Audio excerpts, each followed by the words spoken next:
First of all, I thank God for this time that God has given us to have one more day in our life to meditate from His Word. And I greet you all in the matchless name of our Lord and Savior Jesus Christ. For today's short meditation, shall we turn our attentions to the book of Hebrews, chapter 4, verse 12. The Hebrews chapter 4 verse 12.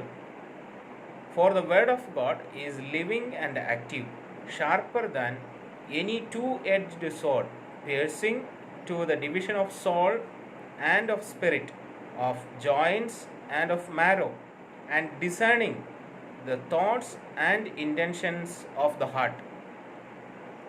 The book of Hebrews was written to a community of Jewish Christians, and this community joined Christianity in the early church, in the beginning of Christianity itself, but due to persecution and because of some other issues, they were thinking of going back from Christianity, backsliding from Christianity.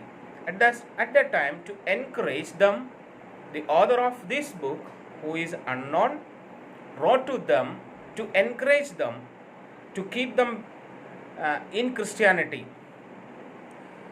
And it starts by telling about the supremacy of God's Son in the first chapter, and the second chapter we know about how can you neglect this big salvation. That was the main point in the second chapter.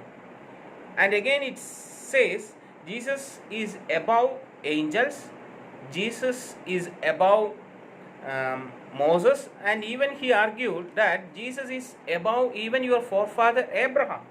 To argue that, he even brought another character called Melchizedek, who was a priest and at the same time a king who received even tithe from Abraham. So to explain the supremacy of Jesus, the writer of Hebrews even used the example of Melchizedek. And when he come to chapter 3 and chapter 4, he is talking about the rest that God separated for his people. And he is now bringing the example of their forefathers. The people of God, or the Israelites, they were slaves in wilderness, slaves in Egypt, and God brought them out of that slavery, and they walked through the wilderness almost 40 long years. And it was only 40 days journey to reach Canaan. But these people took 40 long years to reach Canaan. And the reason why they did not enter the rest is clearly mentioned in verse 11. So these people, the people of God, the people of Israel, were in the wilderness, and we know only two of them who started their journey from Egypt reached Canaan, and that those two were Joshua and Caleb, that we all know. What happened to others? They all perished in the wilderness, and the reason why they perished was the disobedience to the word of God. They did not obey the word of God. That is very clearly mentioned in verse 11. Because of their disobedience, God did not give them rest. They did not enter the promised land, Canaan. And now, in verse 12, he very clearly mentioned about the power of the word of God. And he said, for the word of God is living and active. The word of God is living and active. That means it has a power, and it lives, and it is very active. It is still active, living. And in the book of, in the Gospel of Luke, we see the parable of the sower. So the seed there, compared to word of God, that has life. The seed has life. When it falls in a ground that is prepared, it will grow. It has life in that. So word of God is also like that. It has life. It will grow when it falls in the hearts of people who are prepared.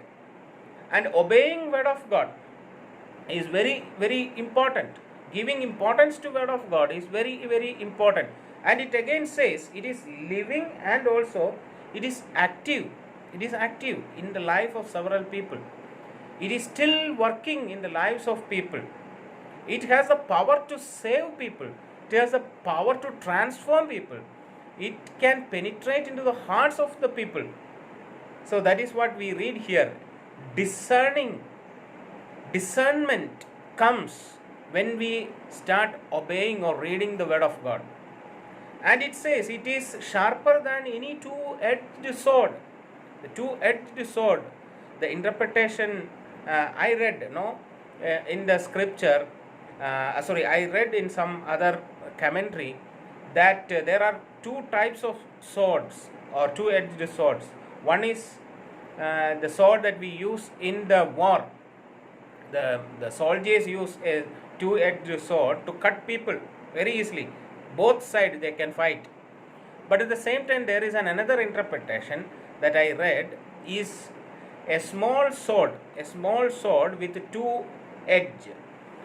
So that sword is mainly used by the fishermen, the one that Peter had in his hand, and he used that once to cut the ear of one person that we all know. So that small sword, a two-edged sword that they used to cut the fish, and there we see this two-edged sword has a kind of capacity to divide even the joints and the marrows of the bones inside the fish. So it will penetrate into that, and they can easily remove the flesh from the bones and separate the marrows from the joints and all. So one interpretation is that the writer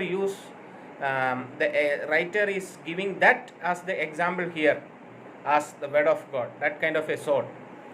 Whatever it may be, the word of God has a power to transform people, to go into the hearts of people, penetrate into societies, penetrate into communities, penetrate into the hearts of even individuals. We know the power of the word of God. We all are evangelicals. The evangelicals always claim that our foundation is the word of God. All our doctrines, our practices, our beliefs, everything is shaped by the word of God. That is what we believe. And so we know the power of the word of God. So the word of God is very powerful and active. Even that has the power to transform societies. We know the life of John Newton, who was once a slave trader who came in contact with the evangelicals, and he became part of the evangelicals. A person who killed several slaves even in the ship and throw into the sea when he find some people are not good for work, and some people who are sick, he just killed and throw into the sea. That is what history says. But once he came in contact with these evangelicals and he became part of the evangelical movement, he came in contact with the word of God, his life totally changed. And that is how he wrote the wonderful song, Amazing Grace, how sweet the sound.